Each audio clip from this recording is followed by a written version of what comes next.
दोस्तों, अभी ट्रेन हादसा जो हुआ इसके ऊपर चंद आसार मुलाहजा फरमाएं। सफ़र शुरू हुआ था कि घर जाएंगे,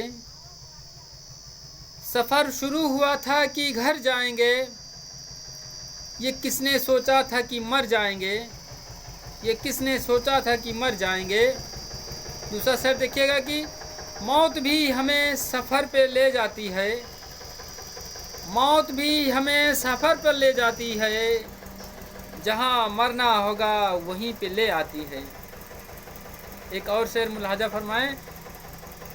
घर से निकले थे खुशी से कमाने के लिए, अर्ज़ की घर से निकले थे खुशी से कमाने के लिए, खबर क्या थी जा रहे हैं मर जाने के लिए। देखो हमारे ख्वाब कैसे बिखर गए,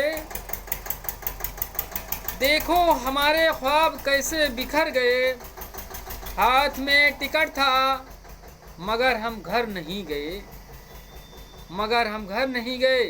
एक और शेर है देखिएगा कि रो रहा था बहुत परेशान था, वो सबसे पूछ रहा था, रो रहा था बहुत परेशान था, वो सबसे पूछ रहा था।